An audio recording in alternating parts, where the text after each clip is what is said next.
Welcome to another episode of Shake Sales. Today I got Tom from TA Sales. I'm super pumped to talk to you about the inner game of sales. First, welcome, Tom.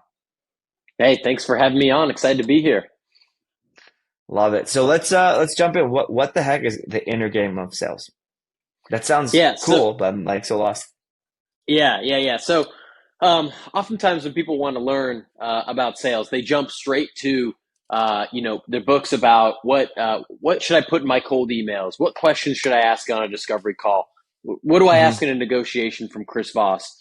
And in my experience, what actually that stuff matters, but that's like the last 10%. The first 90% that you need is working on what I call the inner game, which is what's going on between your ears, what's going on in your mind, what's your psychology like, what's your mindset like how what are the goals that you're going after, what's the vision that you have for your career, and why are you actually doing what you're doing every day. And anyone that's been in sales for long enough knows that it's a tough job. You're getting no's all the time. You've got constant pressure, quota to hit. You're not paid particularly well in the early stages of your career.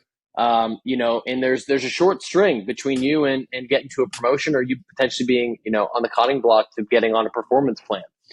And so with all that pressure, it's really hard to perform at a high level and with empathy with a client and ask great questions and not be attached to the sale with all that pressure. And so working on the inner game, we can get into more details of what that exactly like might entail. But to me, that's where I push people to focus on either first, but also as they reach different stages in their career to make sure that, internally they're set to get to wherever they want to get to. Love it. Yeah. So it's like really thinking about the strategy versus the tactics and the nuggets, and then proportion like right sizing it, right? If you're thinking and obsessing over the last 10% and you're struggling to get conversations, you're really just focusing on the wrong things. Yeah, I mean, we know that 93% of communication is not the words you speak. It's your tone, it's your body language, right? So a lot of that is coming from confidence. And how am I going to develop confidence? It's not going to be reading a book about like the best cold call opener, right? It's like doing some inner work to make sure that I actually feel like I'm ready to go make that cold call. I'm ready to have that conversation. And if I'm in there in a meeting with someone and I need to transfer enthusiasm and I need to have empathy and I need to like be connected to them and whatever business problem we're trying to solve, I need to be feeling right. I can't be hungover and perform well. I can't come off a fight with someone in my family or friends and then get in there well. I can't be drastically unhealthy and then show up and expect to perform my best. It's just not a long-term strategy for success. So it's really working on you. The better person you can become, the better salesperson you can become, in my opinion. Love it. Yeah, I think spot on. So you have a 30-day boot camp. Tell me about that. Like how do you help folks kind of get in and work on their inner sales game? Yeah, so there's really two things that I do. So the boot camp is really it's heavily focused on prospecting. So we do talk about tactics. I'm not anti-tactic. We get into cold emails and cold calls and things like that. But we do also focus on some major questions that SDRs have, like why am I reluctant to make a cold call? Why am I hitting skip on all of those tasks? How do I deal with the constant pressure of monthly quota and making sure that I can be even keel through rejections and things like that? So we do talk about that. I focus even more on the inner game with some of the sales retreats that I co-host. So these are 3-day retreats where the majority of the conversation is the inner game. We're going deep into meditating. You'll see pictures of us doing cold plunges on LinkedIn. We're those people, and doing breath work and writing out like what's our vision for the next 5 to 10 years, and like really doing a lot of that deep work. But in the boot camps, a lot of it is like mental, mindset. How do I get up and just like be positive and, actually believe that today, I'm going to be able to pull through on that next cold call with positivity and with confidence, rather than getting down on ourselves when things get hard. I love it. Yeah, I think that some of the things you talked about here help with longevity, avoid a burnout, really just like if you think about life and your working career, you're working professionally, a human these days is kind of 30, 40, 50 years. Um, I've seen so many sales reps go hard and then burn out. They either change careers, take a break. If you start to think about those, like you think about your like off years, like the ones where you're not peak or you're burned out or whatever, you're effectively losing money and you average it out and you're like, okay, my average is not great, even though I had like some best years making double, triple quota, is because you kind of like overdid it or you didn't work on the right things to keep the longevity. So I love it. So let's jump into kind of like the like really thinking about the like the breath work or the cold plunges. Like where do you like so I get that value from like a health and wellness retreat. Why does that help salespeople? What does that do? Well, let's think about like the average life of a salesperson right now. We talked about all the stress and everything that goes on, right? We're also mostly working from home, right? I'm in my apartment with my dog all day long. I'm staring at a computer screen, having conversations. And if I win, I go high five my dog. And if I lose, maybe he's there to comfort me. But that like, throughout the workday, that's it, right? So we're isolated, obviously, since COVID. We've got all of this pressure. And, if we think about salespeople later in their career, maybe they've been in for 5, 10 years, maybe they're doing well on the scoreboard, right? And they're making a bunch of money and they're hitting quota and they're, selling big accounts. But something feels a little off inside, right? Like that's Hmm. where the inner game, and I've been there. I've been at the point where I've made more money. This is my best W-2 year ever.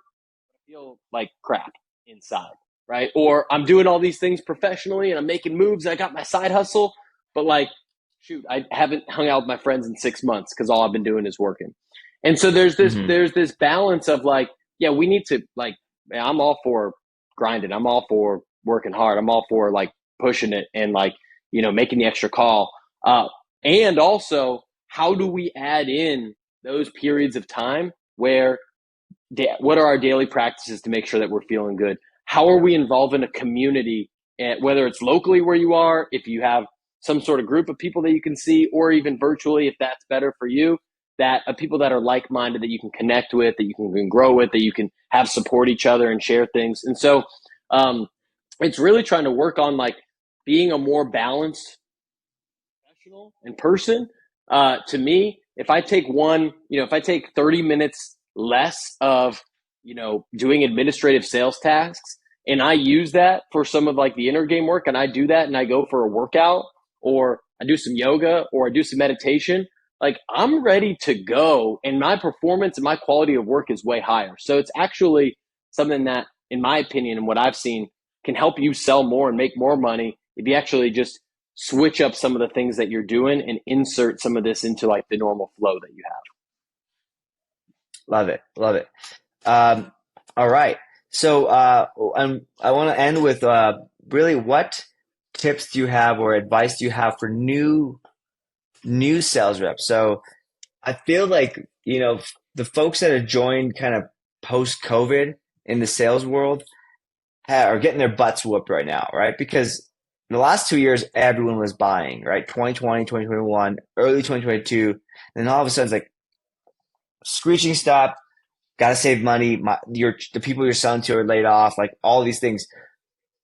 I imagine they're like kind of down in the dumps right now. What do you have for those folks?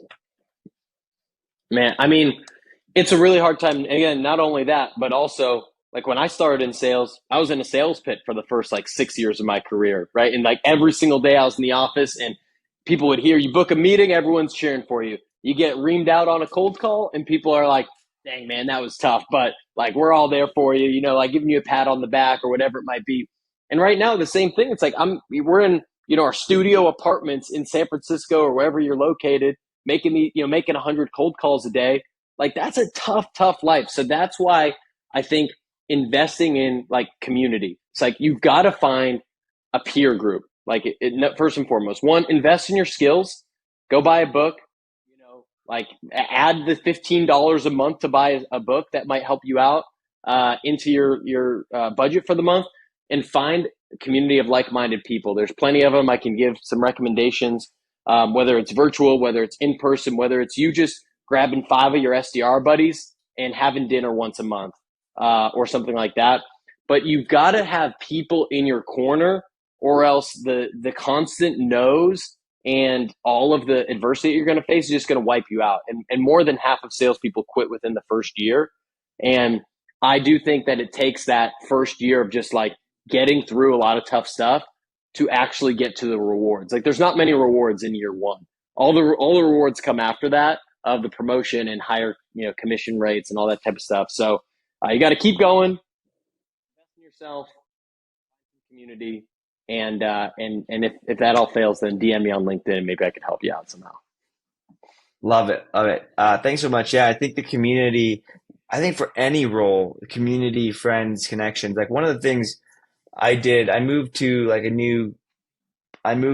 from SF to Minnesota. I knew nobody. And I'm like, I just like pinged marketers. That was, I was a head of marketing at a startup in Minnesota. And I just pinged marketers in the area. I'm like, hey, you want to go grab coffee? Like, and it was just like the never eat alone was really for me the savior of like going into a new place. And now I practice that anywhere I go. But same thing, community is a very important part, who you know and folks, because they can help you unlock stuff or, hey, I'd be there to help pick you up. Tom, thanks so much. Where can people go to sign up for your boot camp and also follow along in your journey? Yeah. Yeah. Best place is going to be on LinkedIn. So Tom Alaimo on LinkedIn. You can find me there. I check every single DM. So feel free to DM me if you listen to this and you liked it. And if I can help you in some way, feel free to let me know. Love it. Thanks so much, Tom. Cool. Thank you, Sujan.